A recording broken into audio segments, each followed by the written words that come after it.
Okay, I'm working on getting you live again. I'm working on getting you live again.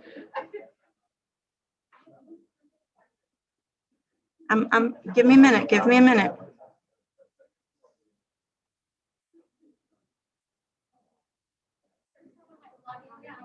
Okay, there's a news YouTube live link up, Linda.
We are going to call this meeting back to order.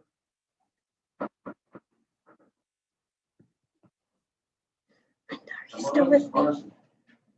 We're back live. So go back into YouTube. Go to the main page of YouTube. Okay, you need to open up Zoom, get back into zoom.us and get back in there.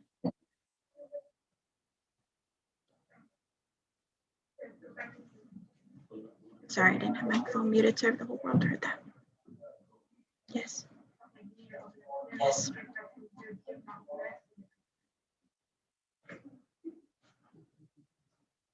You should have it in your email. We're good. I'm just getting our public comment caller back into Zoom. I'm here. I'm here. I'm sorry. Yes, yes. If you're back in Zoom. Okay, I don't see you.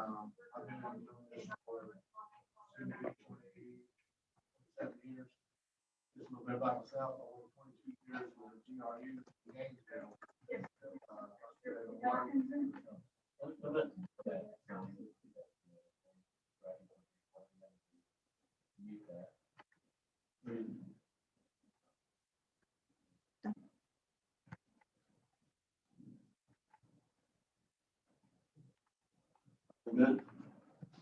Okay. Thank you. I'm sorry. We're having technical difficulties. I'm sorry. She has successfully got us back online. And so just give it up again for Sonny Krantz.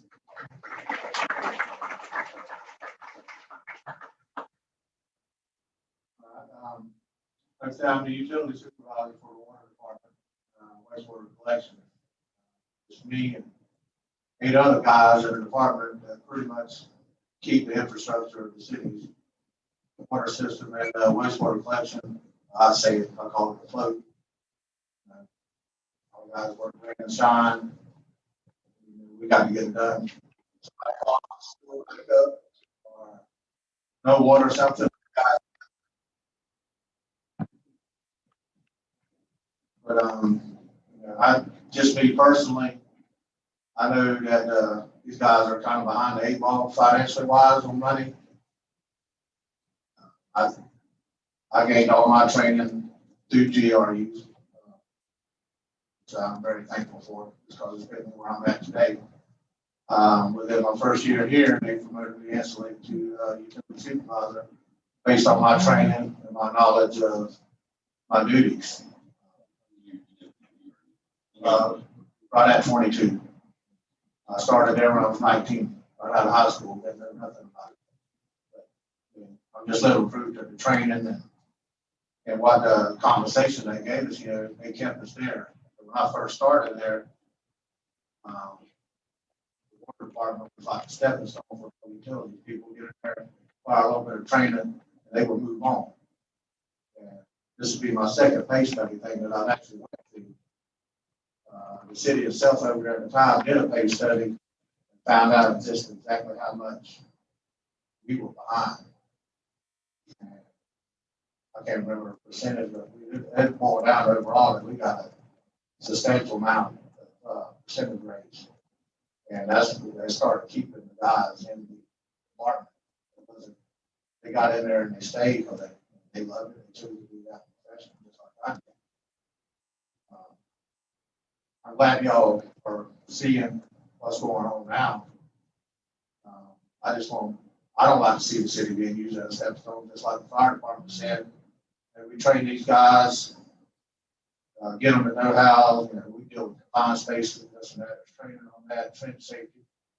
Our lives are just as much jeopardy as they are, no offense to them, I know that. But, there's a lot that goes into that, and these other municipalities around here, these guys will research and see what these guys are making and say, man, I can go here, already got this, and go ahead and go in at a higher rate. And I really hate seeing that. Because I feel like when I'm here with them, more I'm at home with my family. And I consider them part of my family. Kind of lost your words. I thought I had it on memorized, but I guess it did. You lost one of your guys recently. Yes, it did. He had 3 years here, and he found another job that gave him about $5 more an hour pay rate. And we lost that guy. We're down the guys right now. And honestly, the way the city's actually growing, I see a lot of growth here, especially with the infrastructure and all that. We can honestly give you 2 to 3 more guys. That's just me from the outside looking in on that. So being understaffed, how does that impact you as far as having to go overtime, things like that? Well, we on call. We got a guy on call 24/7, 365 days a year. If it's a definite, like we're down a guy, some guys he's got to double up, or even out of on call. My telephone pretty much rings nonstop. I like hearing that. Like we got this situation, what do we need to do, so forth and so on. Just to,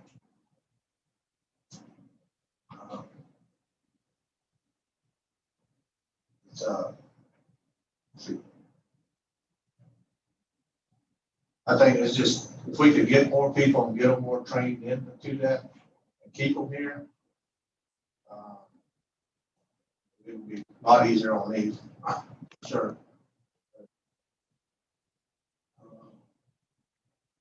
I just think that once they realize they can go elsewhere with the training they got and see what they can, they might want to see if the grass is growing on the other side of the fence. All of us has got DEP mandated distribution license. We're mandated through DEP. We're required to have that. That's training. Majority of it's on the job training. Once we go through that, we got to do continuing education on that every 2 years through DEP. We got to maintain so many CEUs on that, keep our license valid. And there's different levels of that. And from my experience, as you move up on the monthly lawsuits, you pay goes with your education. So one of the things with Pearson is he's worked for 3 different municipalities and working for 3 different cities. He comes with a wealth of knowledge. And also he's seen varying degrees of what's in place and working with Hawthorne. It's a smaller city, it's the city of Palatka, and spent a significant amount of time in Gainesville. And so I invite all of us on this commission. If you get an opportunity, he's a great person to talk to because he brings that parent experience to the table. And oftentimes I think those outside experiences help us, no different than counsel coming in from Miami or even Ms. Walsh coming in from Ocala. All those things are actually beneficial to us as we start to look at what we're doing as a whole. So we appreciate you. Just one other question on that. Through the DEP, when we get our license, our names are on the database. I get offer after offer through DEP from other municipalities, and my name's on that list. About, hey, we have this position, available. And, they're from surrounding counties, some of them from down south Hillsborough County. I'll just be surprised at what the pay is. If I know it's a bigger county, bigger service area, probably more tax base in those counties. But I think there's definitely room and improvement for them guys, financially wise, for the services that they do. I'm telling you, these guys bust their butts all the time. You've seen us hand in hand. I'm sure on every time. I'm sure other people have. We do take a big workload, and we try to. I do my best for us to stay on top of it. Yeah, as quick as we can. While most people are at nighttime sleeping, we're usually out there working. Definitely appreciate it. And I don't know if you ever get a chance to just see the guys at work. I mean, they're masterful when it comes to. They do more repair work that would take some crews a half a day to do. They'll knock it out faster than most people do. Because they've got expertise. And so we definitely appreciate it. This commission does, and we definitely appreciate the comments. Sir, appreciate it. Thank y'all for y'all's time and consideration with this. So, anyone else from Public Works for this time? Come on up, sir.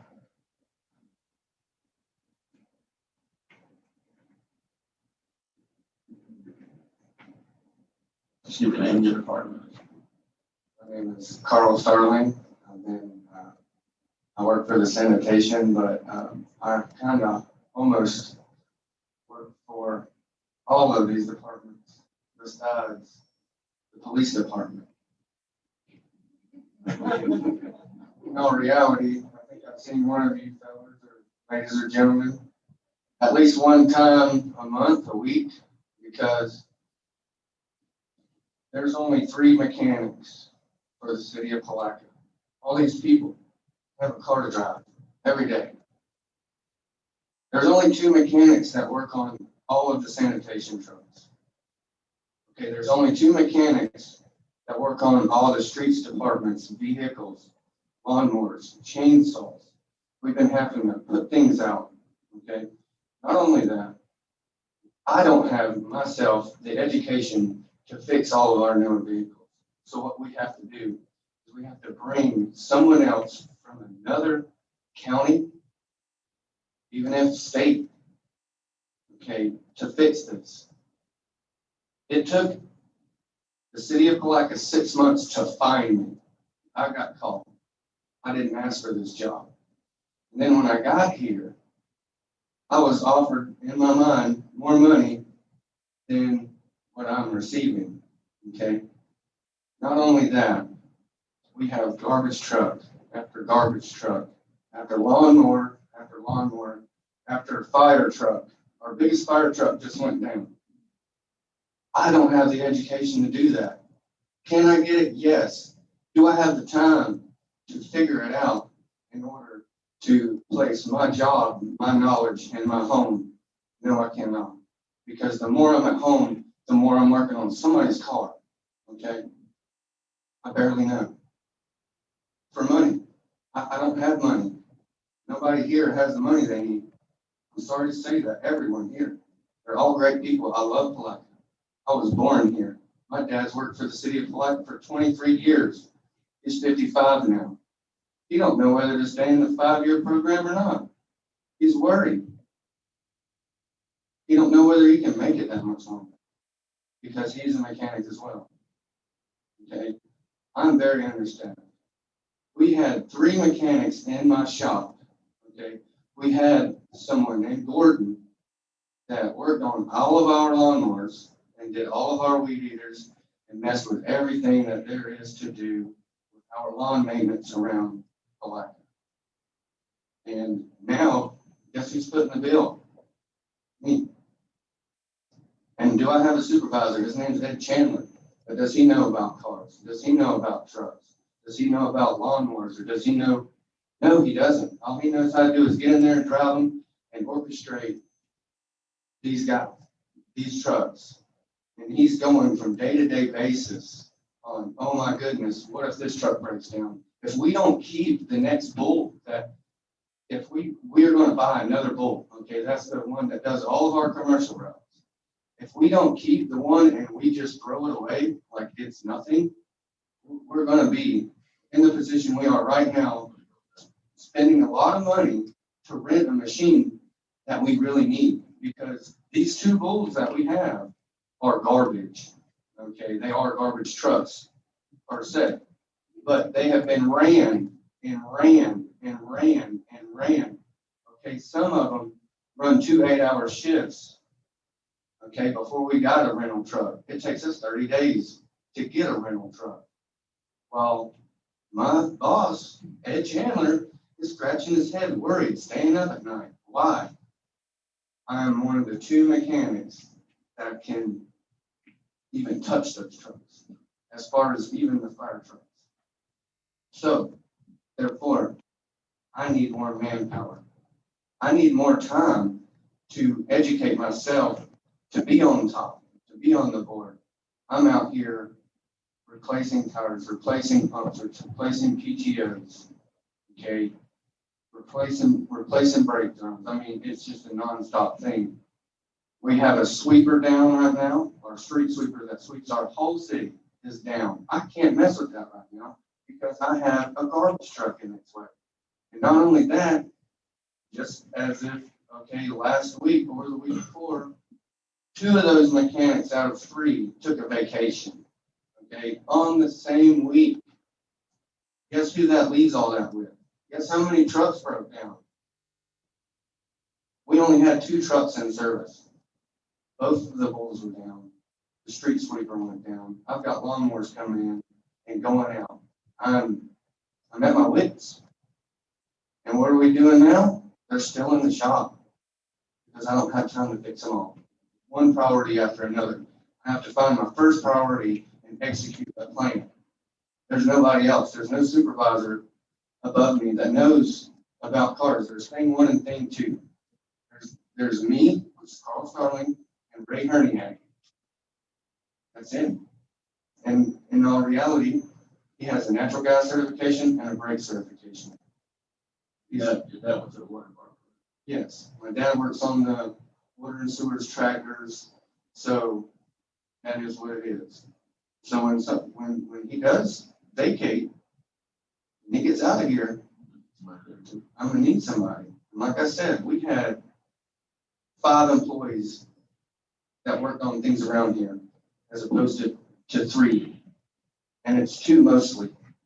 So I think that we as a city, like I said, my dad's worked here for 23 years. I went down to Public Works all my life. I used to ride a bicycle from there to school. Okay, I came here. We lived in Pomona Park, but I chose to be here. I love all these employees because they make this place so great, and you guys and ladies. This is a great place to be. We just need to make it right. We need to make it where people want to be here. I don't want to be here, but I love it here. I have family here. I've had so many job offers from different garbage truck companies. Do I want to work on garbage trucks every day? No.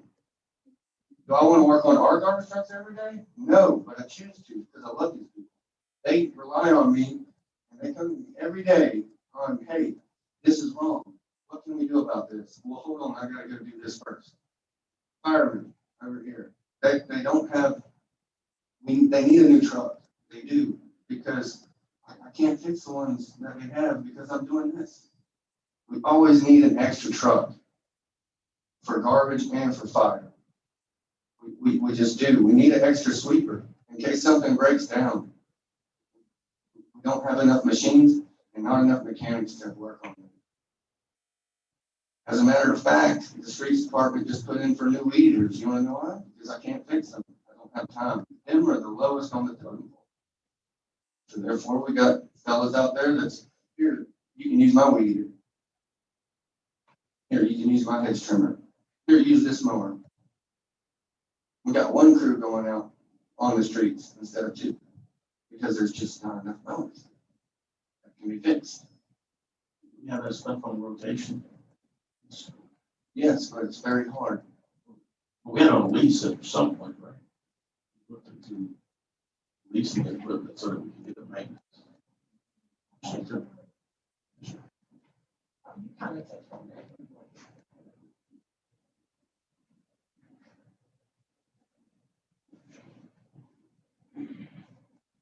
You have natural turnover in your small equipment. We budget annually to replace a certain number of weed eaters, edgers, hedge trimmers, and lawnmowers. Typically, we part out equipment once it gets to a certain state. We keep it in-house. We do have the capability of farming out maintenance on those things to places like Futch's and RJ. So that's something that we can look at. I think he brings up some good points, looking at what we can do as we move into this budget year, as it relates to how we become more efficient. And looking at the options and bringing that back.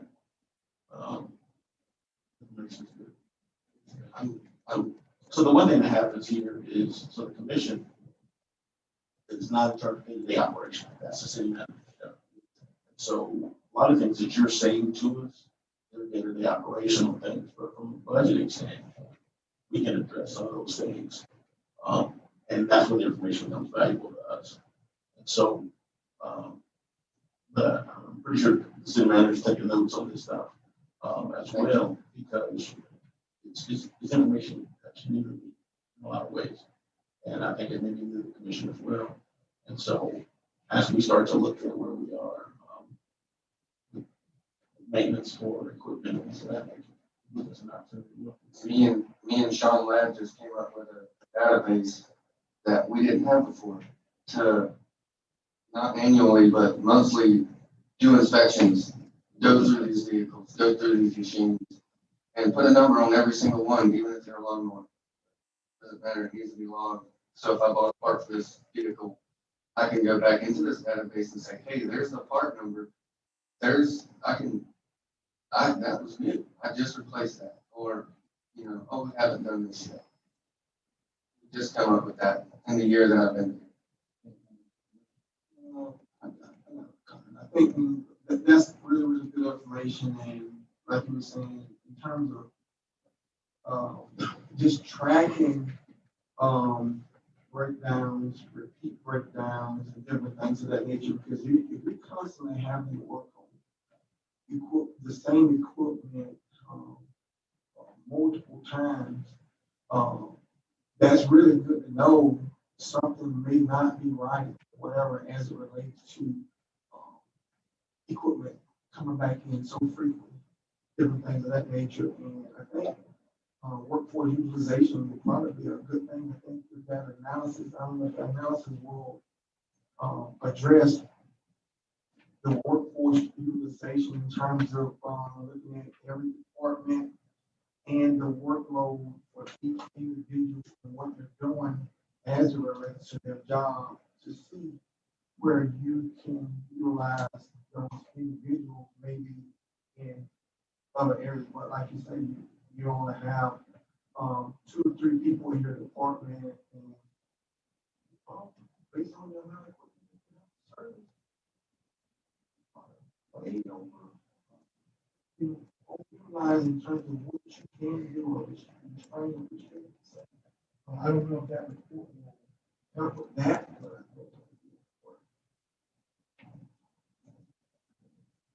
Are you ASC certified? Okay. No, sir, not yet. Anyone in your shop? Yes, sir. There's Ray here yet. You work on the way. I work with Ray. Like I said, thing 1 and thing 2, Are we you don't have, supervisor? y'all have not gave him that title yet. So therefore, we don't have a title in our shop. What does it take to get a certification? It takes time. What's the time that it takes? We honestly, between, Linda leaving and Ashley taking over for Linda, or whatever has that down Public Works, I haven't had a schedule. Everybody's been so busy that we cannot make a schedule for me to go take these tests. Although, you see all these fellas are still driving their trucks. I think all this is good conversation. I see that Sean is coming up, but and by no means don't take offense to this. I think it's good that you all are bringing this before us, but you have a city manager and an assistant city manager who have an open door policy, and I don't think you guys need to let these things get to the point where you're frustrated and really overworking yourselves and bringing these issues to them, and not just waiting for meetings like this. Is good that we're hearing these things. But as the mayor pointed out, we're not in charge of the day-to-day operations. I think that is more than fair and for you all as well to them that we need to bring these issues with the city so they can try to help out. Absolutely. I knew if I didn't come here today, I was very scared about coming up here because I've, of course, met a few of you, but I don't know you. And I know all these guys, but still, it scares me to come up here. And I know if I didn't come here and state my case, nobody would hear my voice. That's it. We encourage things. No, we agree. And I think the biggest thing for us is there is no backlash. Because at the end of the day, the comments allow us to become more efficient in saving money. We can save money. And it allows us to be able to do a lot of things we need to do to make ourselves right. And so all the comments make sense for us because it's new information. And we agree. And I think everybody here is doing the best they can. I don't have no regrets. We definitely appreciate you. Thank you. Just for some clarification, we do give them time whenever they do have some downtime. They got a computer in the office.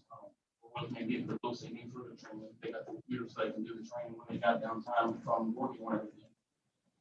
Currently, within the last month, we have cover shows the boys you refer to call on fire. So that's one reason we had to go around for a rental replacement. So right now, their downtime, whenever they got downtime, they're concentrating all of their time on that machine, plus the sweeper, plus the lawnmowers, weed eaters. Any of the small equipment that we can send out to R&J or Fletcher's or something like that, we're doing this. So it's taking that small load off of them. But they're overwhelmed. It's not a secret. It's their own. But we are doing everything we can to get trained for it. Let's have a conversation with the city manager. So suggested that this is the perfect time to do it as we start to try to make assessment. And so we're going to go to budget time. It's time to have that real conversation. And at the end of the day, we know being Rome was built today in this place, like any other community that's had its models for a long time. And we're trying to fix as much as we can with what we can. So, we're not overflowing with money, but we understand right from wrong. I think all of us who sit up here on this side we understand what it's like to be in a position where you're out of Peter to ball. That's kind of how we screw up. And at the end of the day, we're not lost on the fact that it takes money to live. So I think that's the piece of what's in place here. Is that we're not just empathizing, we make sure we live it. And we're trying to make things right as best we can. You can't promise your world we can promise you we'll try. So that's what I appreciate it. Thank you. Yes, sir. Don't think that, I know Sean Ladd and Jonathan Griffin they have gave me the opportunity to work here, and they have gave me the opportunity to get certifications here. But they have really tried very hard to get my foot in the door and be a prospering man. So they've tried their best. I mean, we think that there has to be some solution. At the end of the day, the common thing I've heard so far is people are overworked.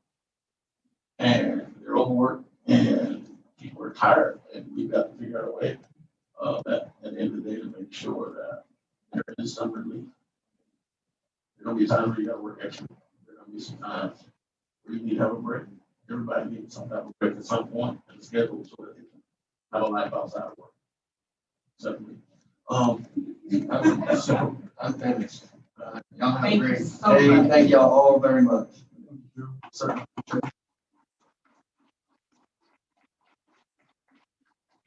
Anybody else from Public Works? Come on up. Mr. Aaron. My name's Aaron Kerwin. I work for the city of Placa. I've been there 12 years.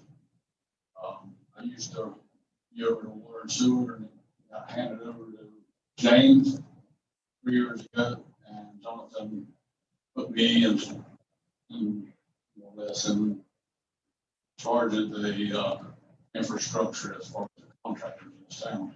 I don't know what's going on. I'm out there every day. I help Bull or James and them out whenever they need it. You call him Bull. We know who Bull is. Yeah. And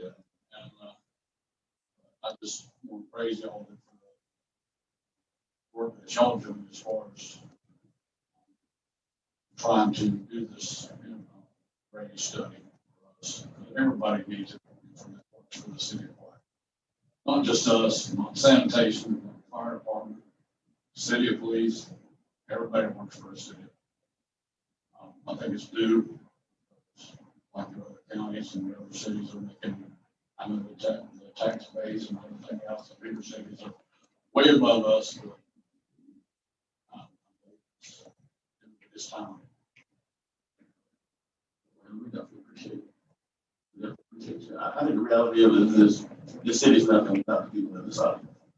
And it's not lost on us. You don't have to be here. You're here because you care. And I think, if I get by a show of hands, the number of people who are in Palatka because they want to be in Palatka, almost all these things are going to be up.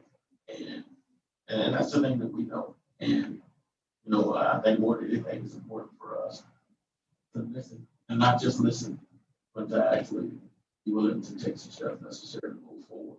We heard these conversations a few years ago as it related to, we may get to try to right a whole bunch of historic wrong. You had guys in 13 years who didn't make it out. And, we tried to right a lot of historic wrong. We knew that raises hadn't been given out in 8 years. But even in doing so, we raised them up. But the folks who were on top or in the middle, we've forgotten about the guys who've been here, been committed. We were unable to, unsuccessful to do some of those things in the same way. And I think the wage study is going to help us gain additional information necessary to move forward. And so that's where we are. We can talk all day about how poor Placa is, but at the end of the day, Placa is rich and people care. And the folks who work for the city right there. And we can take care of those who take care of us. When I worked in the sheriff's office with Willie, he knows all about the training and what it costs. That's a long time ago. Yeah, don't make me feel that old. I thank Jonathan for offering me the job. I did not take a pay raise when I took the job. Worked with my brother too. So, long time ago. So we definitely appreciate you. So thank you. Just thankful for, their sincere comments and different things of that nature. And again, we're going to do everything we can to make things right. Anyone else?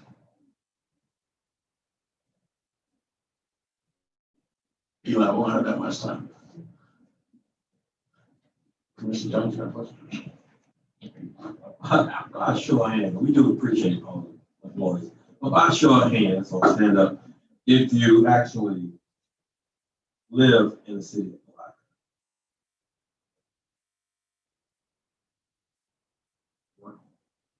Well, let me do it another way.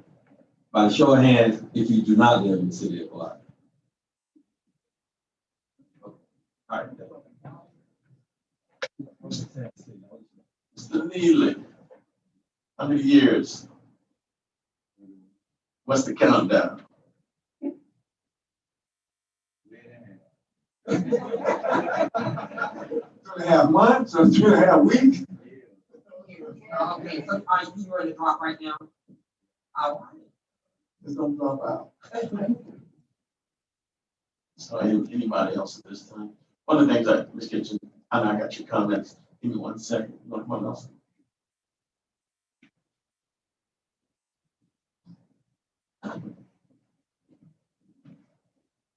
As I want to start by saying, Mayor, City Commissioners, Manager, Attorney, thank you for having us here today. Just by holding this meeting and letting us come in here and voice our concerns says a lot. It says that you intend to do something, and we really hope you follow up on that. I didn't plan on coming up here to speak today. I grabbed my notepad from my car and spent about 2 minutes making notes in the lobby when the IT went down. So I apologize in advance if I'm a little unorganized. But I felt a burden to come up here and speak as a supervisor at the police department. There's several younger guys that had things they wanted to say, and whether it was just confidence or unwillingness to come forward, they chose not to, but they've spoken with me about it, and I decided to come up here and represent them. I'm a police officer, is what I've done. I've been in law enforcement for 13 years. It's what I know. I know law enforcement. It's all I know. I don't know anything about the fire department, city works. I don't know anything about waste management. But just in the short time that we've been in here, I learned one common thing that we all have in common, and that is we're the best trained. The training that we have here is far beyond that other agencies give people with the amount of time that we have here. The guys at City Works are the best City Works employees that exist, from what I understand. The fire department's the same way. City Works, everyone, as you said, the City Works can come out and they can do a half-day job in half the time. And that says a lot about the people that work for this city. And I understand, everyone here understands we are not St. Johns County. We're not Flagler County. We're not Duval. We don't have the money that all these other counties have. God didn't give us a beach. But at the end of the day, He gave us something that's different. We are the city of Palatka. There's a spirit in the city of Palatka that makes people want to stay here, even though they can go elsewhere and make more money. And that's what's keeping the city afloat. The sheer fact is, not all of us are Palatka residents, but I'd be willing to venture a large majority of us are from Putnam County. Palatka is the county seat, and we come here to work for the city.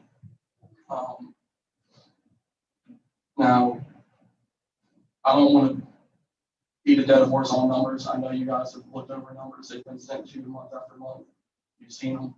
But just some quick numbers that I know is the city of Palatka spends about $100,000 a year training new officers, because we lose on average 8 officers a year to other agencies. In the world of law enforcement, your average officer becomes a veteran after 5 years of experience, 5 years in law enforcement. At the city of Placa, our veterans are 2 years. Just kind of to put it in perspective, police officers, raise your hands for law enforcement guys. How many of y'all have been here less than 5 years? That's the majority of the police department. I believe our average is like 2.5 years. I've been a sergeant for a little over a year now, and I actually for our promotion process, I had to do a presentation, something I could do to make the city better, or something that could help the city be better. And I chose to look at our turnover rate, our attrition rate, and our tenure. And that's the number I came up with. Our average veteran officer has a little over 2 years of experience. And that's the guys that you have responding to murders. Someone who's been here for 2 years. Our officers, day to day, I will take any one of them over a 5-year veteran in St. Johns County, because our guys see more and do more here than anywhere else, and we have the best training. Since I've been here, I've been at the police department for 3 years now. In that time, I've personally trained, I've just been a hired guy, I've trained myself, but I've personally trained an officer who has left the agency and currently makes more money than I do now as a supervisor. We don't stay here for the money, we stay here because we love the city. It's great. Give them an idea of the other agencies that you work for throughout your career. So in 13 years, I spent about 10 years at the Putnam County Sheriff's Office. And now I've been a local. I'm born and raised in Crescent City. I was born at the old Placa Hospital. I've lived here my whole life. I want to live where I work. Now, with that being said, if the number of people that we have here with less than 2 years, or less than 5 years experience were to have left, the city would have just lost about $45,000 to $50,000. And the fact is, we are the very best trained in the state of Florida. There's a reason that when our officers apply to other agencies, they get hired. We have very few people that apply and don't get hired. Every one of these officers, every one of these firefighters, city works employees, waste management people, maintenance guys, there are other cities that want to hire your employees. They want us right now. We choose to stay here because this is it's a special town. It's weird, don't get me wrong, but there's a spirit about the city of Palatka that makes people want to stay here in this city. So I just want to end on that, guys. I don't want to beat you up on the numbers, like I said. I appreciate you giving us the time to come up here, and I appreciate you guys telling us over and over that we're doing the study and we're hoping to see some kind of writing at the end of the wall. But we got to get some kind of light in the tunnel now. I can tell my guys with 2 years experience that, hey, in 3 or 4 years, we might be getting a good raise, guys. But they can go somewhere else today and get a new raise. I don't ask for a lot, but I mean, just anything we can do to stem the bleeding for now. This year, next year, something in the near future is all I'm asking. Thank you for your time.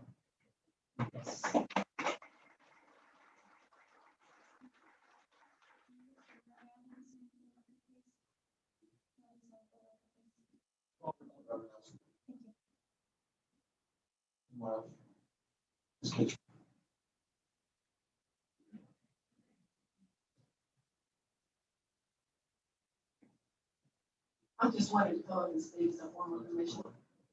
Don't touch one up. I live in Kitchens, 1027 South Phillips Street, Florida. I, as a citizen, as a former commissioner, I certainly understand how hard all of our city employees work. When I was a commissioner, it was unfortunate that I was able to have 2 of our policemen were injured on duty. One of them was shot, and one of them was stabbed. Thankfully, they both recovered. I have seen our city workers out at night, 1:30 in the morning, working on our street. In my neighborhood, in Mr. McCaskill's neighborhood, between 1:30 and 6 a.m., working all night long. I've seen the city workers out in freezing weather, down in holes over their head, trying to fix a broken water line. I know how hard our firefighters work, and I just want to get up here and advocate for them having the best raise possible that the city can give them. I understand desires of the city, and I understand needs. Desires are what you would like to have, like new buildings and fancy edifices that you can brag about. Needs are what you need in salary to keep your city employees. As a citizen of Palatka and a taxpayer, I am willing to have a small increase in my ad valorem taxes if it will help give raises to our city employees. Thank you.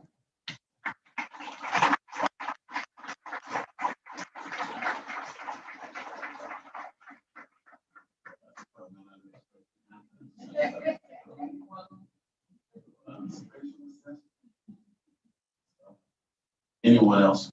Come on up, sir. I see you itching. You gotta come on. You ready? Anybody else want to come up? It's on you. It's twitching. You want to get it out? You're always happy. So, anybody else? Anybody from Pittsburgh? So, Ward, you got anything in the bag?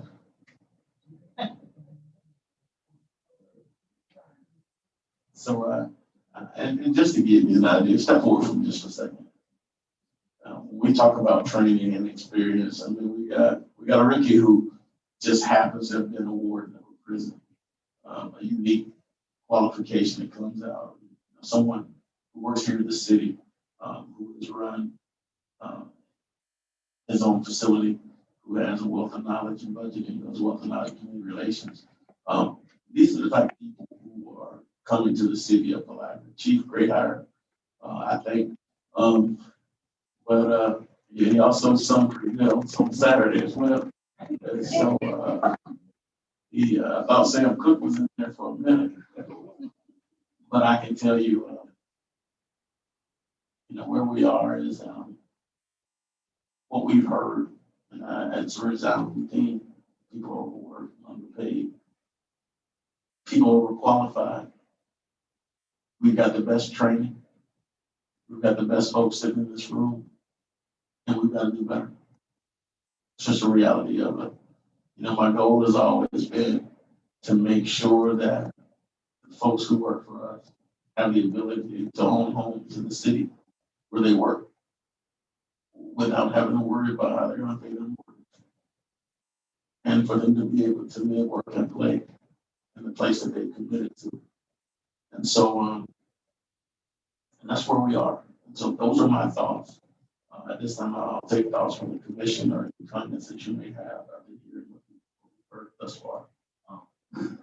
I sat quietly on purpose because at some point you really have to sit down and listen, and so that we can take in what we need to hear, so we'll know how to advocate and push to make the decisions that we need to make. So don't take my quietness as me not having anything to say, because I have a lot to say.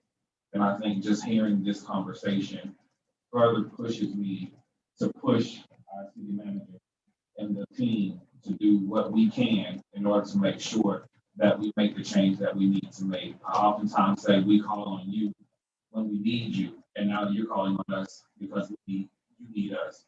So definitely I'm going to do everything that I can from behind this dais to make sure that we do something, and we do it as quickly as we can, but make sure that when we do it, we're doing it as effectively as we can. So that this is not something that will come and bite us in the long term, but it's something that will sustain us. So that's all I have to say, Mayor.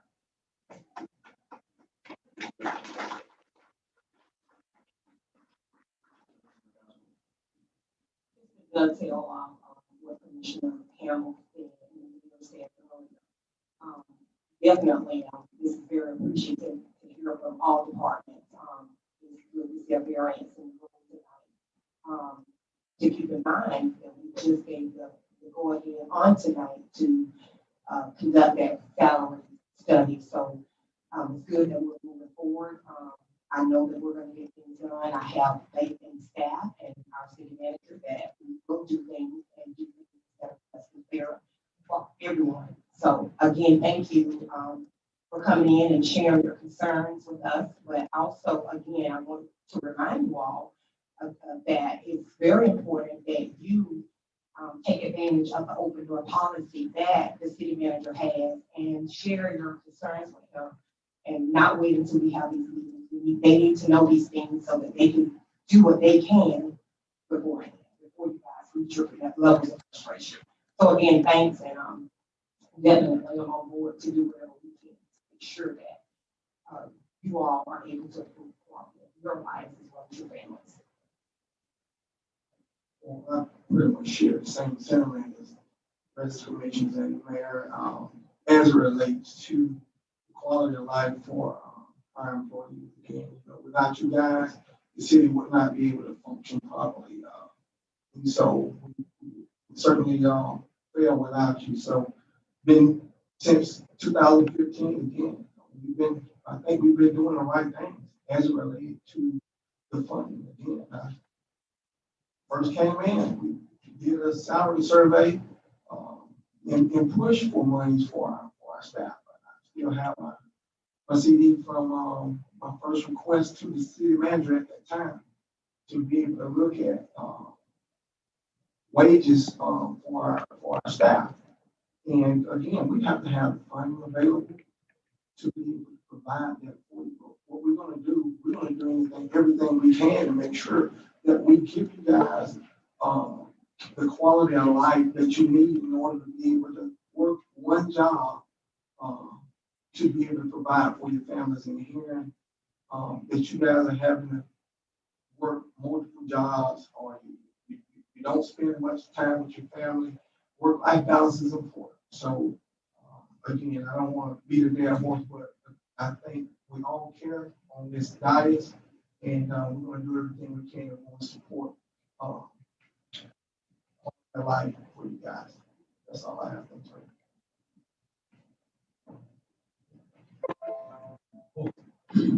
Excuse me. And of course, I was that guy that said we need to get our employees some money. And that's still my sentiment. And I've worked with Chief Shaw, started with Chief Shaw, Captain Luca. I worked at the PD, on Friday we get paid, and Monday we work. So I understand. And that's why the challenge is out there. Get you guys some money. Public service is very important.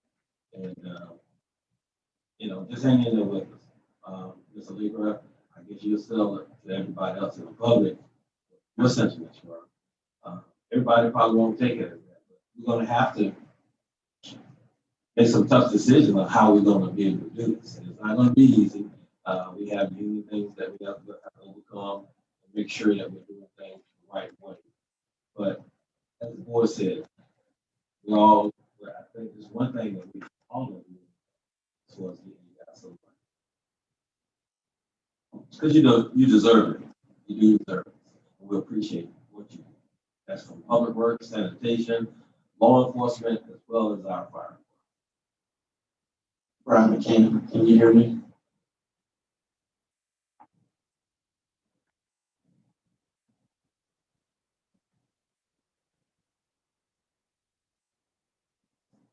So he had some issues. I wanted to make sure that I gave an opportunity for him to speak. So is Brian on board? Can you hear me, Brian? Brian just said that due to the storm, he's had to go attend the lift station. Mr. Holmes, anything? Nothing, us, any late, obviously, we understand that there's an issue. We've been working hard in the last year to address the issue. If you'll think back, to May of last year, and since that time until now, we've had changes in almost every, of the administrative positions at City Hall.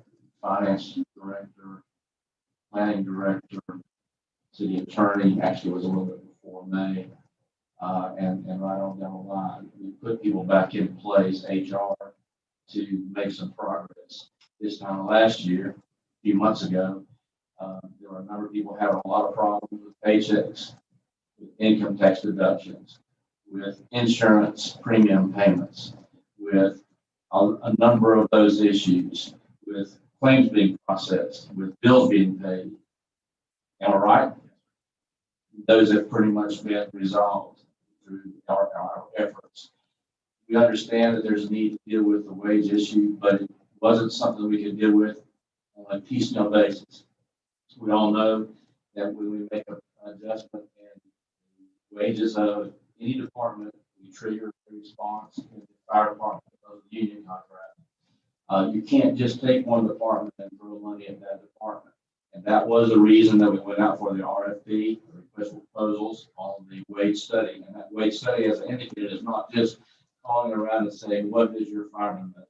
It's a lot bigger than that. That wage study will involve suggestions as to budget. It'll involve suggestions as to step and pay increases within classifications. It'll involve also matches of our job classifications to make sure that we're comparing an admin one to an admin one. We're comparing people who have the same duties. And that's why it's a bit more significant than just a survey, a phone call survey. It will involve an opportunity for every employee in one form or another to provide input to the people doing the study. And then that study will give this commission some basis for trying to make a change that is lasting, as the mayor indicated. A change that is something that hopefully will take us into the future and is not just a Band-Aid on an issue that lasts for a couple of months or for a year or whatever the case might be. So they've taken the first step tonight. to commission that study.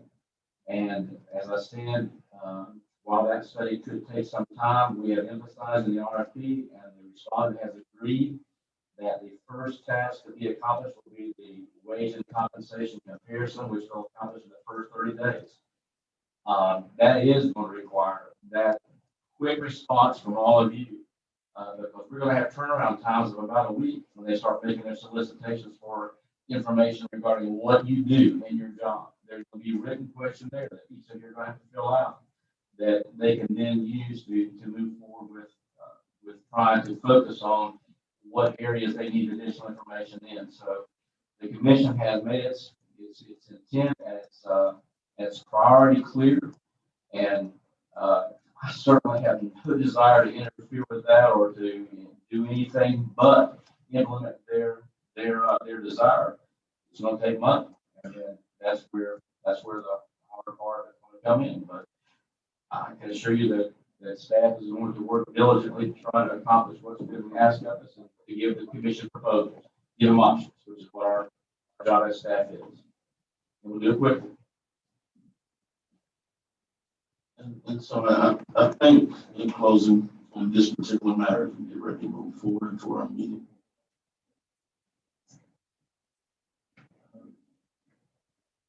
Yeah, we still have them. So the thing is this, I don't want to sit here and give a bunch of lip service. We're getting ready to start one-on-ones for budget.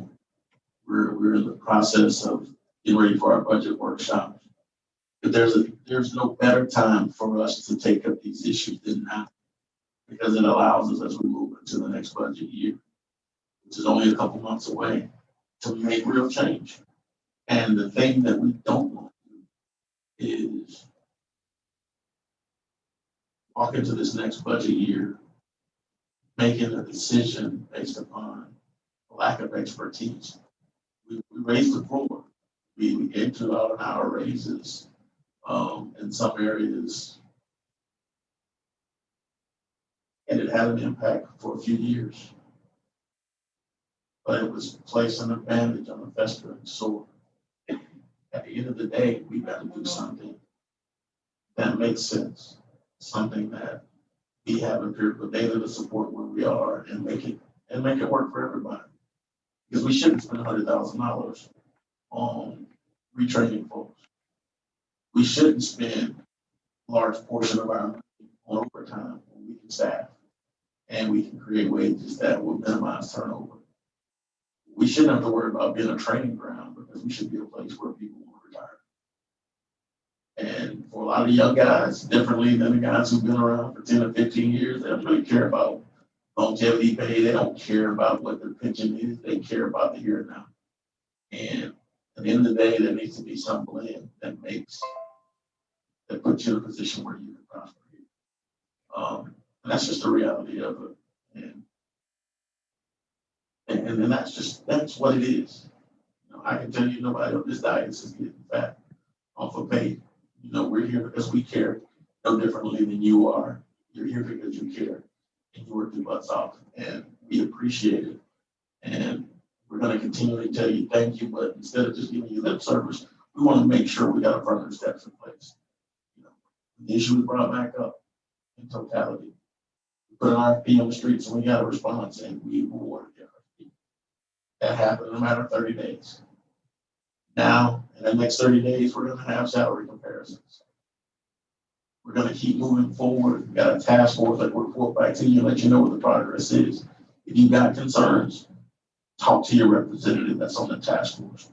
Make sure that they're voicing the things necessary for you to get that out to the city manager. The city manager is going to report back to the commission as to what those meetings have brought out. And we're going to continually make steps to move forward. And so that's where we are. We don't want you to sit here and think that next year you're going to get the same lip service and nothing's been done. That ain't happening. We're going to do something. I can't tell you what, because we're going to rely on that study. We're going to rely on experts to tell us where we are. The one thing I don't want us to be is top heavy. I don't want us to be at a point where everybody perceives that, the brass is making money and the people below are forgot about.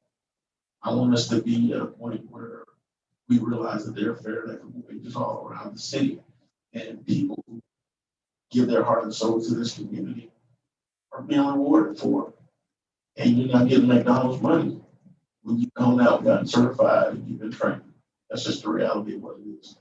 So I appreciate everybody here who spent time here today. We apologize for the inconveniences that you face on a daily basis in order to make the city better. And we commit to making sure that we look at this study, that we implement a real plan as to how to commit to its findings. And that at the end of the day, your sacrifices don't go on deaf ears and you don't get lip service. That's what we can commit to. You know, I don't want to sit here and tell you how poor we are, because again, we're rich in people. We're rich in the people in this room, and we're going to do what we got to do to make it right. And we walked in here and equipment was short. We came in, you remember fire trucks cutting off, starting to happen again. But you remember going on calls and your trucks were 20 years old. We committed to doing those things. We committed to updating your equipment. We committed to updating your facilities. And those are all things that we're going to continue to do. We want to make sure that while you're in those facilities, while you got that new equipment, while you're riding those new vehicles and doing all that other stuff, that you have the opportunity to do that at home as well. So that's what we're looking at doing, is making sure that we continue to push forward, continue to educate staff, and we continue to push you towards home ownership, create financial literacy, all those different things, but that we put some bread in your pocket too. And so that's what we're looking to do. And that's our commitment. So again, I just want to thank you guys for being here, for your comments, and for your commitment.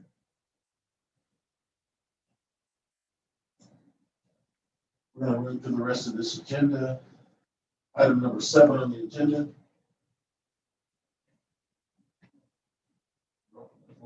Here this time.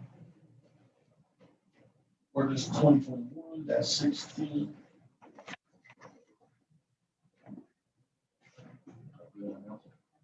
May I read the caption this time, Mayor? Thank you.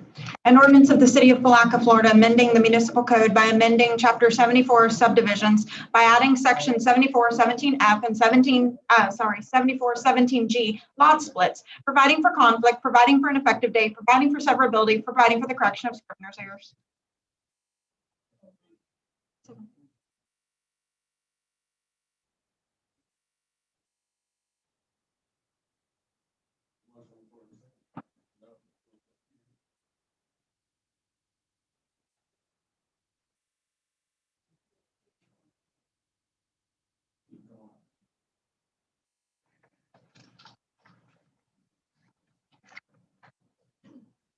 Kitchens, 1027 South 12th Street, Placa, Florida. I wanted to let you know that I'm the one that got this lot split problem started, I think, because someone had hired me to do some checking on the property, and the lots had been split. And when I checked into it, come to find out the city had no policy addressing it.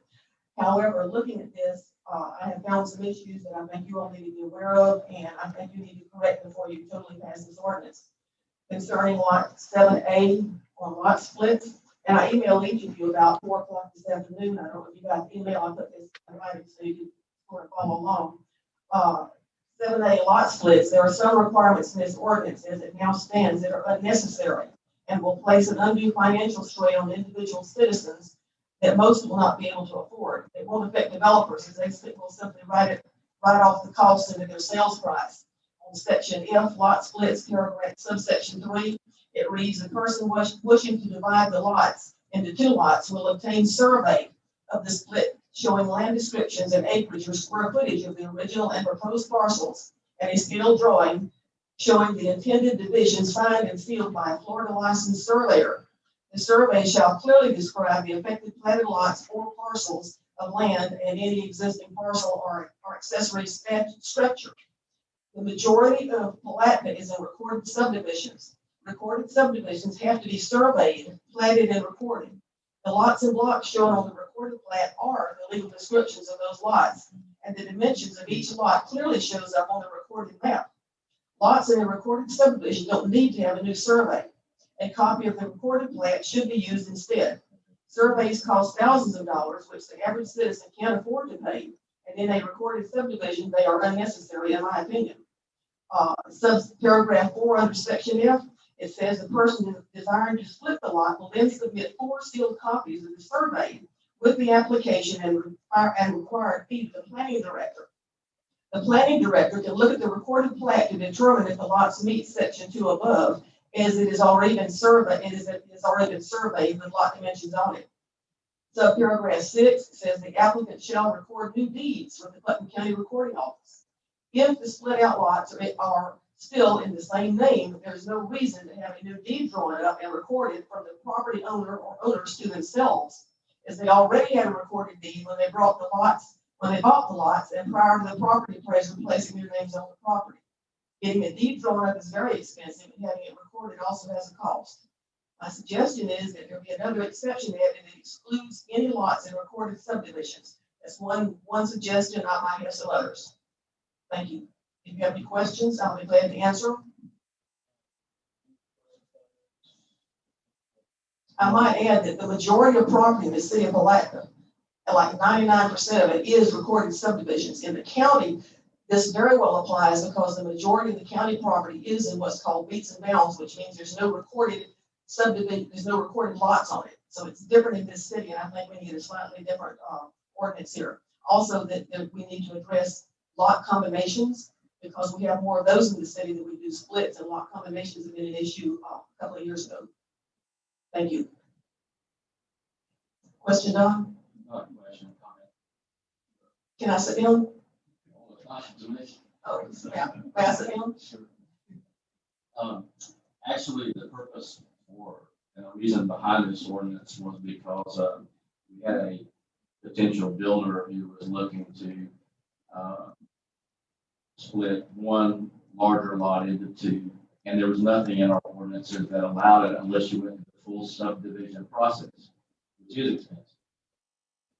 The county has a lot split ordinance, as do most jurisdictions, that simplifies the process and doesn't require you to go through all of the requirements of a subdivision approval. Ours had no such shortcut. Mr. Salmons actually drafted the ordinance, but I agree with the ordinance and believe that it provides the minimum necessary in order for us to have definition and certainty as to the new lots that are being created.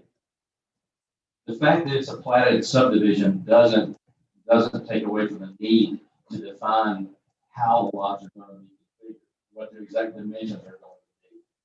That you're going to have adequate square footage, adequate setback room that you're going to have the density requirements of the comprehensive plan, or you want to exceed those by dividing one lot into 2.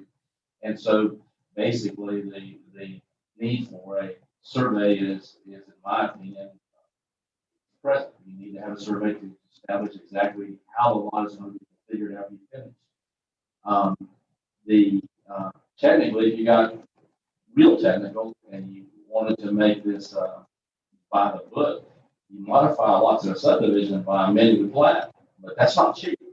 So actually, I think what we've done is we've created a shortcut that will still give us the certainty of knowing what the lot is going to look like when you finish, still allow you to measure the parameters that you need to measure, and not cost the money that the current procedures in our code require.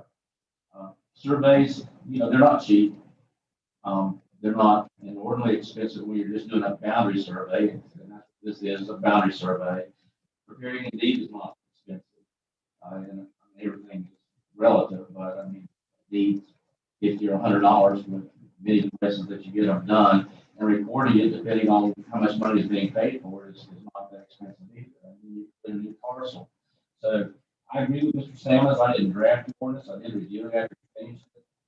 I believe it does closely track the process that's used in the county, and I think it's about as minimal a process as you could have and still have certainty that we need to make sure we keep track of the bids that are being made. So I stand by the ordinance.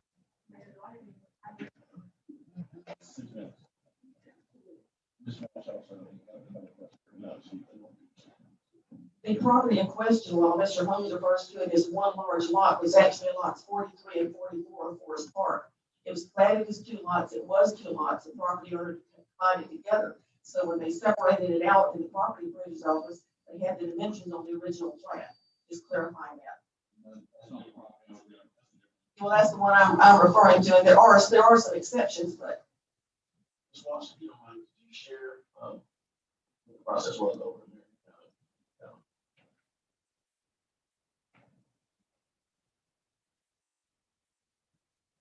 So Walsh Planning Director, Ocala in Marion County, Ocala didn't need to mess with lot splits.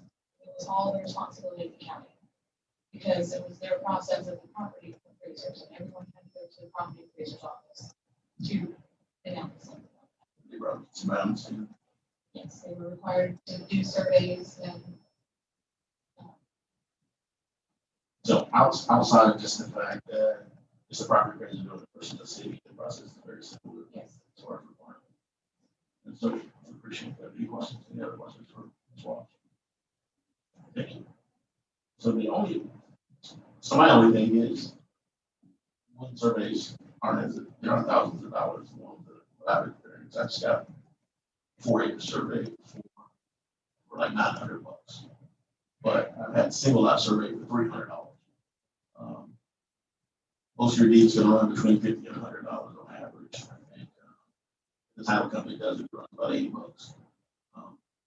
The reality of it is, if we're changing meets and bounds on a big line to see if it's going to form, the cheapest way to do it is to basically do a perimeter survey, and to go ahead and draw your line division in as long as it can, so that you can get a determination of it. That's the simplified process of all of it. In looking at the ordinance put in place, the only difference that you got in other communities, I think, is the fact that they do it in various offices.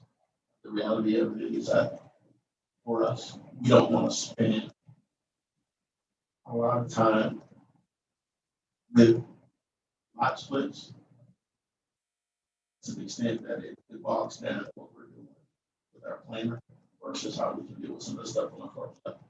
And that's just the reality of what it is. The process wasn't designed. And I think more than anything else, we're trying to find ways to find it. I think you bring up the points. Overall, it's for consideration as we look at this.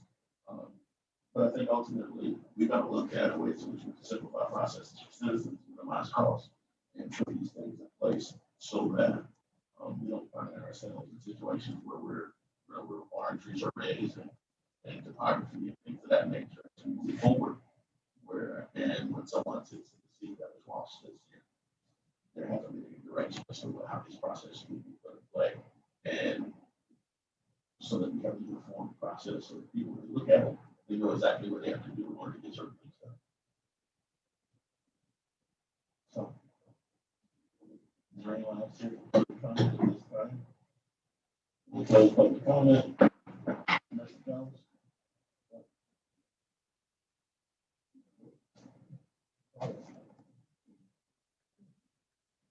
So, any comments from the commission? All in favor, say aye. Aye. Opposed, motion carries unanimously. Next up, ordinance 2021-17. Thank you, Second Mayor. reading. An ordinance amending Chapter 62 signs by adding a section 6218 providing for off-premise signs for business uses in the downtown Riverfront DR district and the downtown business DB district, providing for conflict with other ordinances, providing for an effective date, providing for severability, and providing for scrivener's errors.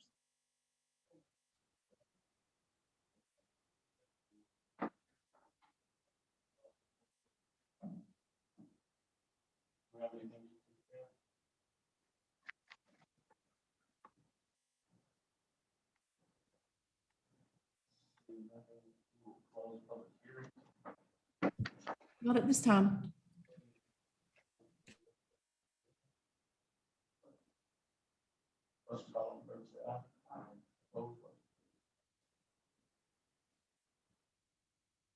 Moving on to ordinance 2021-18. An ordinance amending Chapter 94 of the City of Placa Land Development Code, Section 1-2, by adding the definition of tattoo parlor, amending Sections 94-162E by adding subparagraph 14 tattoo parlors, and amending Section 94-149 subsection E by adding subsection 21 tattoo parlors as permissible with conditional uses, providing for conflict with other ordinances, providing an effective date, providing for severability, and providing for scrivener's errors.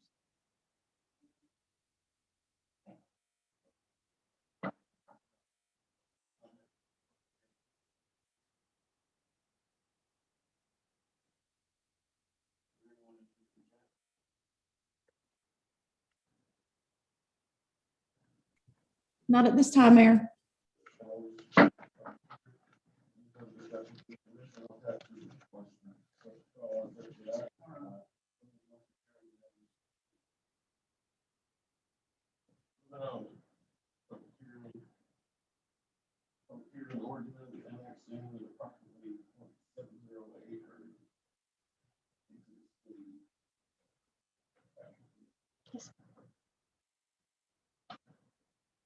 An ordinance of the City of Placa, Florida, annexing into the corporate limits of the City of Placa, Florida, certain adjacent territory identified as property appraisers parcel 1310260005500000 north.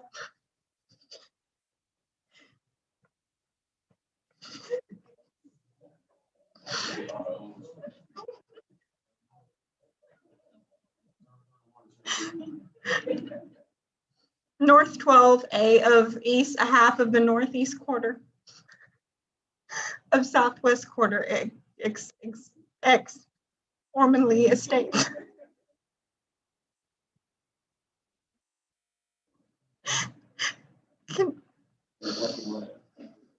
Contiguous to the boundaries of the City of Placa, providing for scrivener's errors, providing for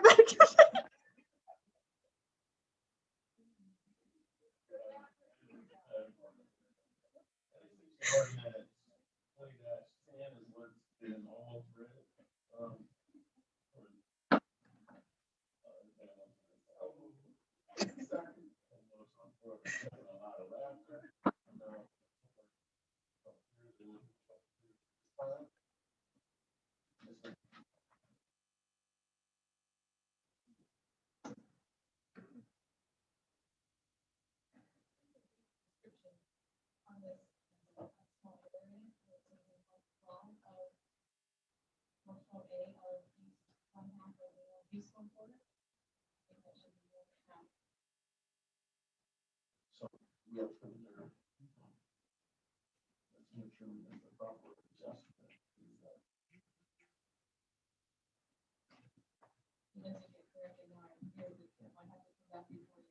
So based on the motion, is that to be correct with the motion? Well, I mean, so,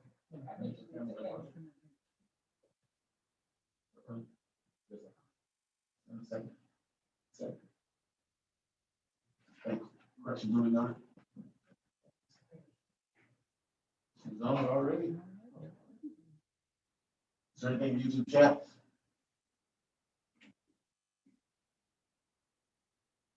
Hearing nothing in the YouTube chat, we're going to close public hearing at this time.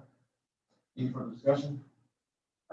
All in favor, say aye. Aye. Opposed, motion carries unanimously. Moving on, future land use map amendment ordinance 20-11. Thank you.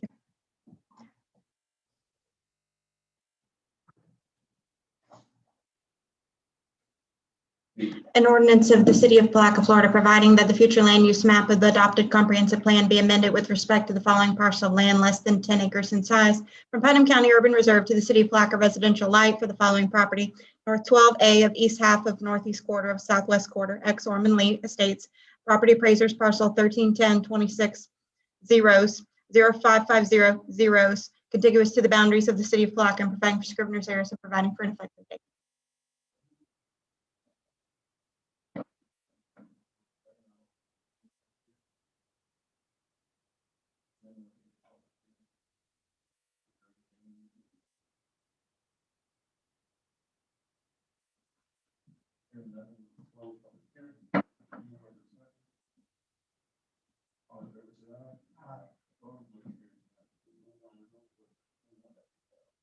Yes, sir. An ordinance of the City of Placa, Florida, providing that the official zoning map of the City of Placa, Florida be amended for Putnam County Residential R1A to the City of Placa Residential R1A for the following property: North 12A of east a half of the northeast quarter of Southwest 1/4 X Ormond Lee Estates, property appraisers parcel ID 131026 40055040, providing for severability, providing for Scrivener's errors, and providing for an effective date.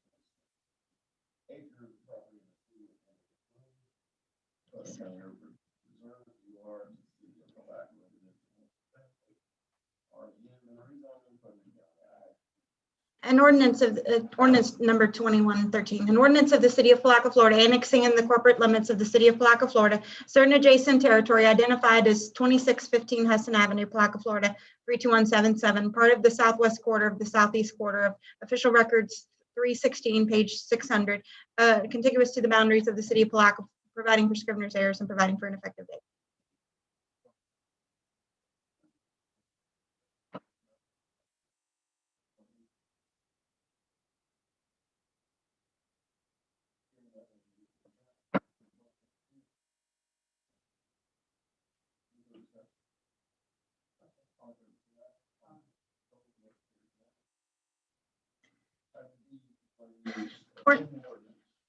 Ordinance number 2114, an ordinance of the City of Placa, Florida, providing that the future land use map of the adopted comprehensive plan be amended with respect to the following parcel of land less than 10 acres in size from Putnam County Urban Reserve to the City of Placa Residential Multifamily for the following property: 2615 Hudson Avenue, Placa, Florida, 32177, part of the southwest quarter of the southeast quarter of official records 316, page 600, contiguous to the boundaries of the City of Placa, and providing for Scrivener's errors and providing for an effective date.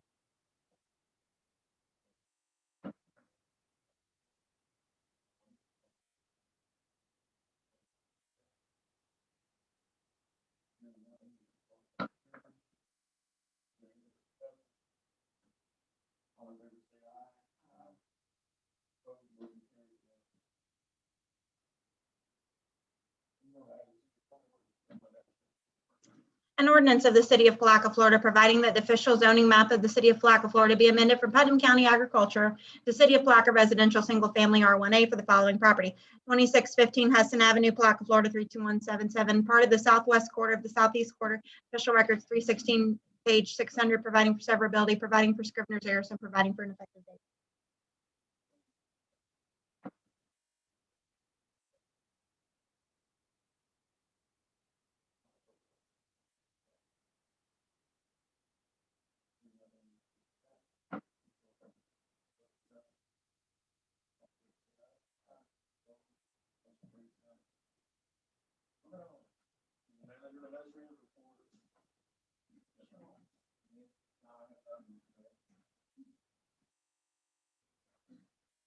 I see you.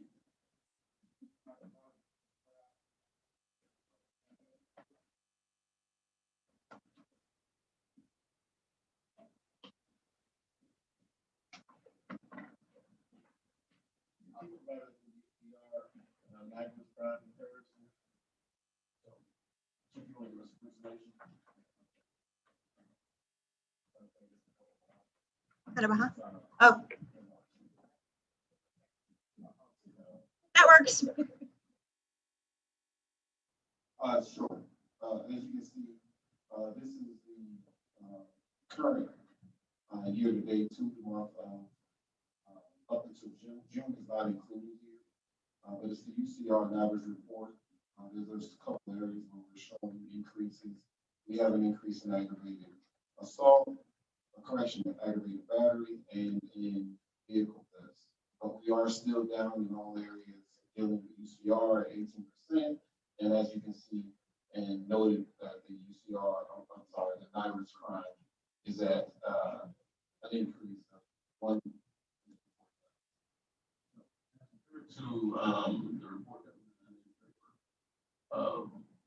talks about an increase in crime overall. You're showing that. Sure. Well, the increase of crime overall was actually for 2020, 2021. We're showing a decrease in CR this year. As an effect, as a result of addressing those issues that increased. Last year in semi-annual, we're at 22% increase. We finished the year at 10%. So we began addressing those issues as the year went on. One of the major issues was retail theft. Captain Forsyth met with Walmart and made some progress in that area. And this year we're showing a 61% decrease in that area. But retail theft is what drove our crimes, crime areas. That's just the way the call for service. Now, well, it was more so some changes Walmart made in staffing and different things like that.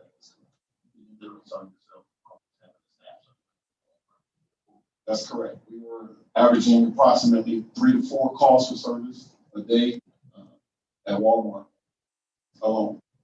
I know one of the big things that we've talked about is just the uptick in violent crime as it relates to the pandemic as a whole. Looking at murders in the community and that nature. You just talk a little bit about the strategies that you have as it relates to how you attempt to curb those. Sorry. On the murder aspects and the violent crimes that occurred, we know a lot of it we can attribute to the pandemic and some of the responses that come up from there.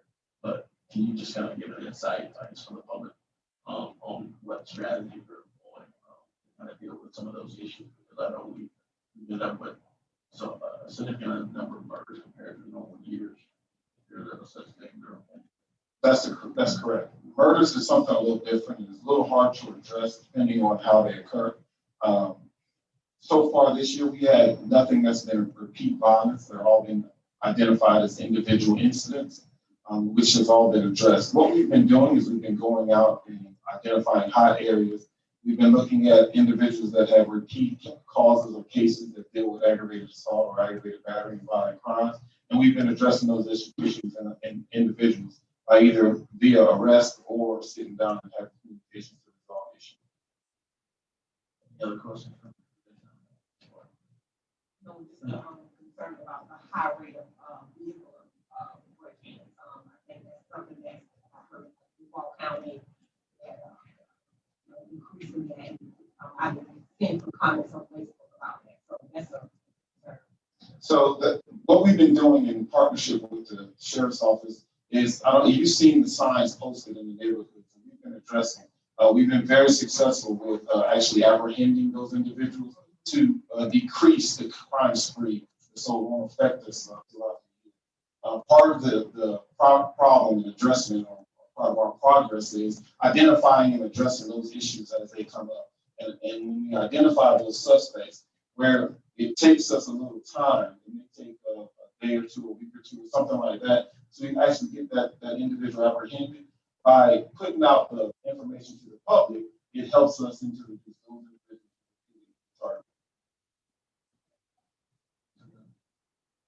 Chief.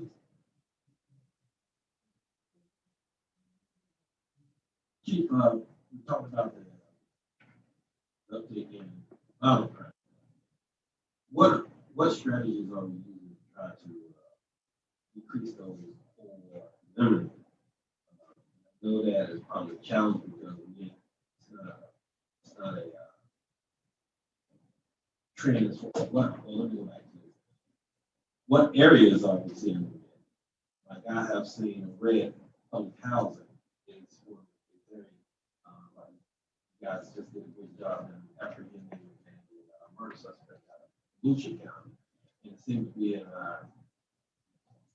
public housing areas. Is that an issue for you? And if so, what can we do to curb that? What do you think? Well, to answer your first question, for violent crime, sometimes violent crime is harder to attack other than property crime because most of those incidents are unseen, they're unpredictable. So in doing so, what we look at is what we call hotspot areas, and you're familiar with a crime that's continuing to occur in a certain area. Then we saturate that area and with law enforcement, and we identify the problems within, and we eradicate those problems. So with what we're seeing in your statement, we have had a couple issues involving incidents in the housing authority or near the housing authority. And then we have apprehended a subject.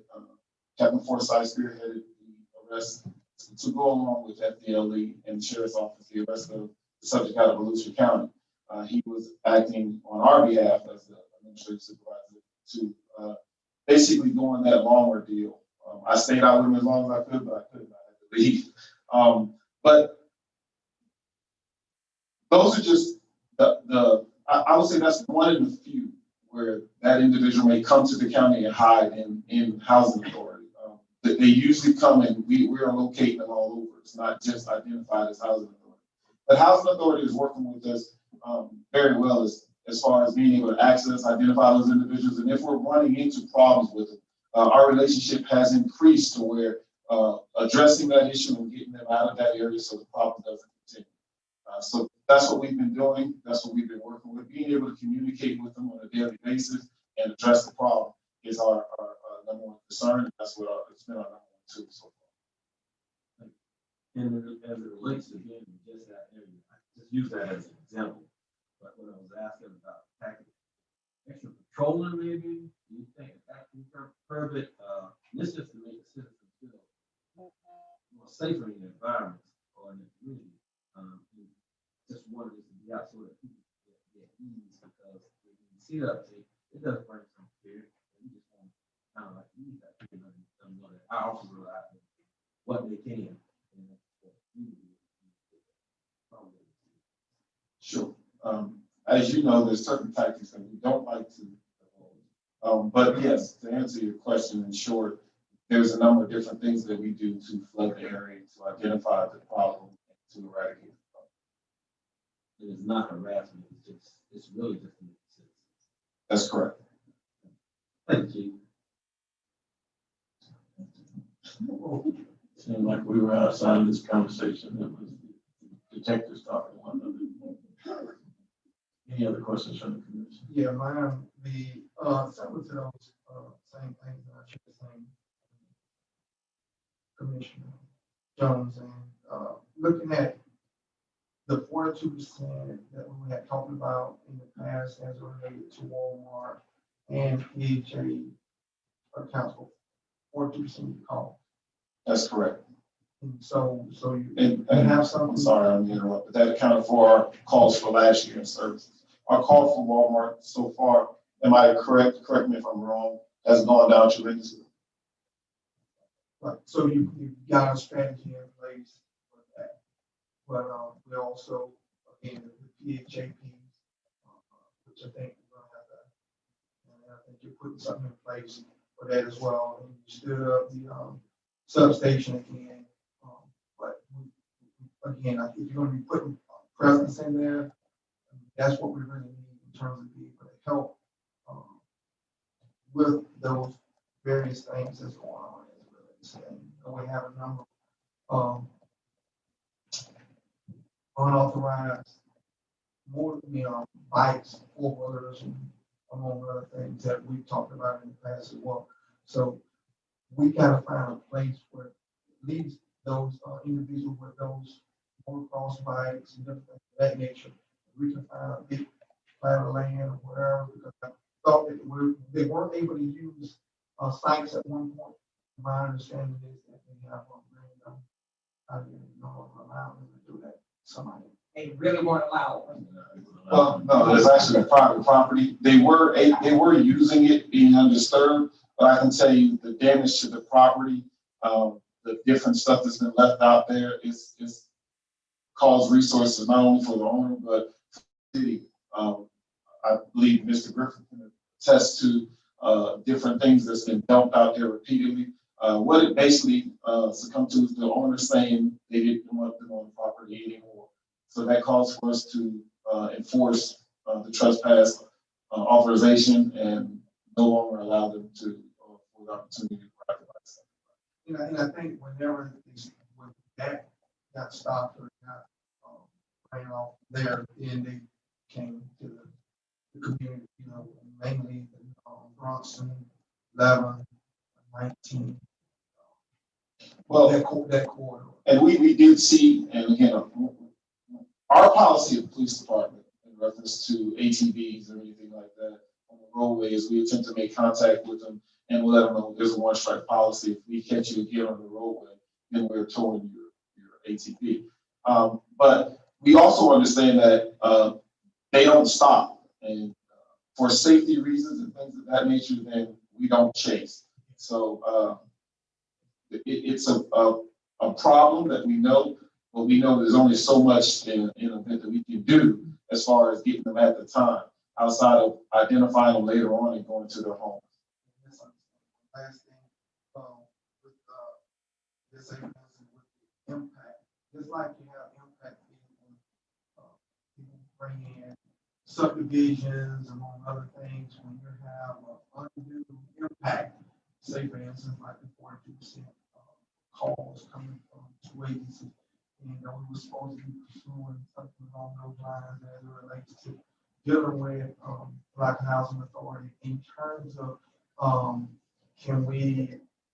is there a way that we can kind of help them to help us to be able to provide additional resources as it relates to our ultimate service that area more than, because they're not available to the rest of the community as it relates to taxpayers.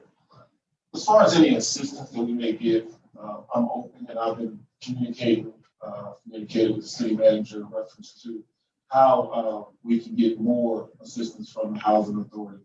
But and where we stand, and in my line of work, there's certain things that we just don't wait for. We can't wait for. So we still have to answer the call and find outside means to be able to address and assist and provide services to that neighborhood.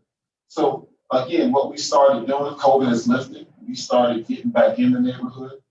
We are reaching out for community resources. With the summer camp being over at Jenkins, it's helped out tremendously. It allows for us not only to touch base with those residents on the north side a little bit more, but for them to see us around, as well as with the substation. The officers are doing briefings at the substation and parking and doing reports and things of that nature. It allowed us to be in the neighborhoods a little bit more as visible outside of just coming for calls for service. And I think those are helping. I think I'm not going to say it's the complete answer, but again, there's the things that we can't wait for. We must begin to go out and utilize our resources to attempt to address problems. So as it relates to PHA, are you seeing, how does PHA relate? How does it compare to other areas as far as call for service? I believe right now, if I'm correct, it is our highest call for service as far as entities in the city of Placa. So that leads to the advent of more coaching programs to try to deal with some of those issues. It would take up most of our resources. We did meet with the director of the housing authority, chief, and I did with an idea that we thought might address the issues that we're having at this authority and free up manpower for the remainder of the city, but we declined to participate. And so we're going to continue to work on that partnership and do things the way historically we've seen those things addressed through programming with the kids. Correct. That again, that we realize that we have to have partnerships, and we realize we still have to continue to address problems. The business side has to come from a different area, and we'll attack that when we can. But for us, it doesn't prevent us from being able to service the citizens and continue to do everything that we can do on the north side, even though it is a major part of our calls for service and our resources. And knock on the door to the door. All right, anything else, Chief? Thank you. Thank you. Thank you as well, gentlemen in the back. Captains. Anything else? Ms. Shank, you have anything?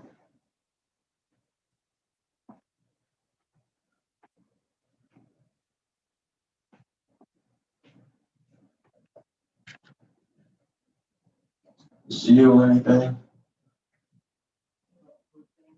A couple quick things.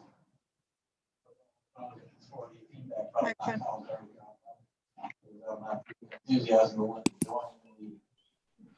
two things happened.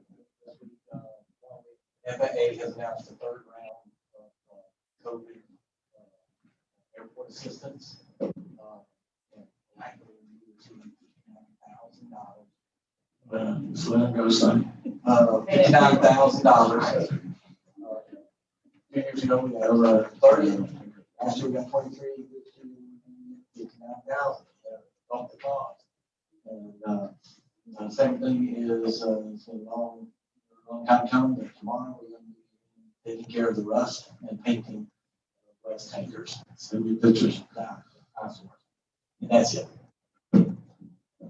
It's good news. Mr. Mayor, Laura, herself. Ms. Shank, you have anything for us? I do not. Pastor Mulberry.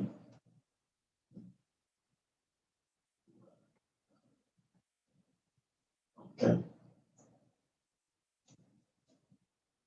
Chief Taylor's not here. You have to leave for class. Got anything for us, Ms. Walsh? Got a 2-day report? Anything from the clerk? Just want to wish happy birthday to Commissioner Campbell. He's 40. He'll be 35. He was just 20. He was just 28 not too long ago. Happy birthday.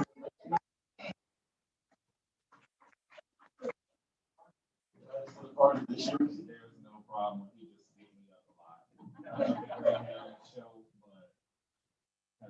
Are we invited to the party? I'll let you know.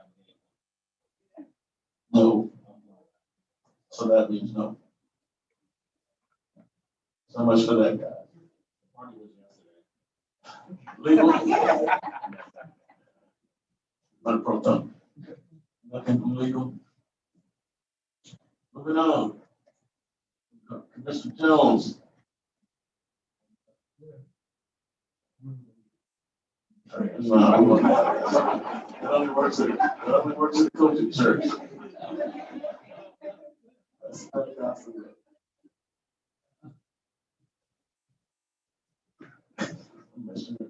Commissioner Moore. Well, I just got a couple quick things.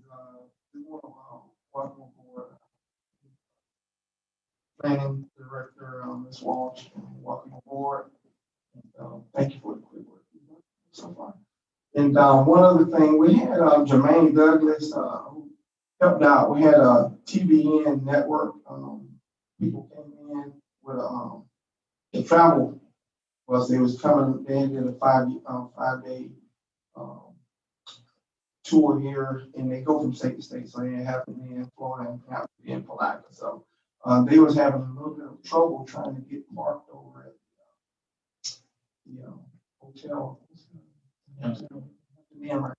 So went around there and kind of gave them a little bit of assistance, and we was able to reserve a area for them to park to make it a little bit more, because they were considering not even going to stay if they didn't have accommodation. But anyway, Jermaine was still working late at night after 7 o'clock, 7:30, helping to accommodate that.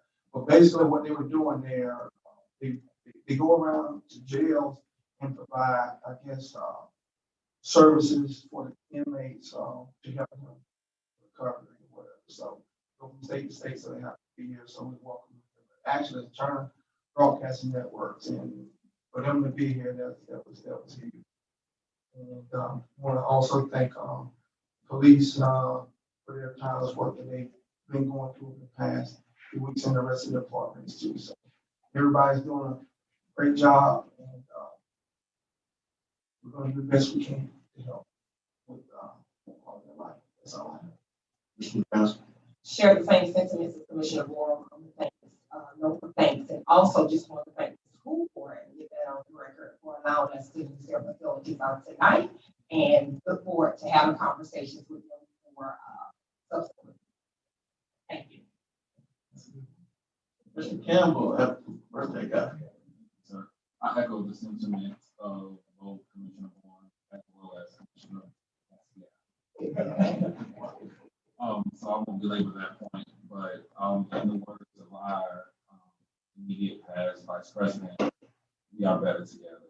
And I think tonight was a strong indication of how committed we are sitting behind this dais to make sure that we continue to do what's right for the city and move the city in the right direction. So again, to our family that we see that works for the city of Placa, for trusting us with this process, I promise you that I am going to do everything, and I know that I speak for everyone, that we're going to do absolutely everything that we can do to make sure that we make this thing right for everyone. So again, thank you all for being in attendance tonight. And with that said, I yield my mic. I missed two departments. HR, you got anything for us today? Cultural Community Affairs, Recreation, one up. So that's where. So that's last time, but today I want to, in the absence of Pastor Mulberry right now, I want to make sure that we don't forget that today there was an awesome time. He had a clergy appreciation ceremony, which filled the Price Martin Center. Great opportunity for us to create a partnership with our clergy, I think, which is going to be critical to moving forward and doing some of the things that Chief Shaw talked about in his report. And so that's a critical piece for us. It's something that hasn't been done for a very long time inside the city of Placa. He's doing a great job as chaplain in bringing the community together. And so I'm excited about that. I don't think the speaker went too long today. Commissioner Campbell said it was about 20 minutes, but we were trying to be on point and gave Chief Shaw enough time to eat. But it was a great event nonetheless, and I think a great opportunity for us again to create the faith-based initiatives necessary to move this community forward and allow allow the center of our community to start there. And so really excited about that. I also got an opportunity to travel this week to Boca Raton with Florida League of Mayors and really sit down with several groups of mayors to talk about their American Rescue Plan and what the opportunities are that exist for us. We've got a great opportunity with EDA right now from an infrastructure standpoint. They've got $1.5 billion, which will be critical in opportunities for infrastructure. We've got a lot of shovel-ready projects, and Matthew Vickers was very instrumental in connecting us with EDA, with individuals who could help us and to provide us with great information. So it's just another example of citizens using their relationships to better the city of Placa. And just lastly, we can't say enough about our employees. I think this commission shows commitment to making things right inside the city. We all sacrifice the same way, but at the end of the day, we want to make sure that families are able to grow, that our staff is able to prosper, and that our community will continue to be the gem of the St. Johns River. So I'm excited about where we're going. We've got dirt turning.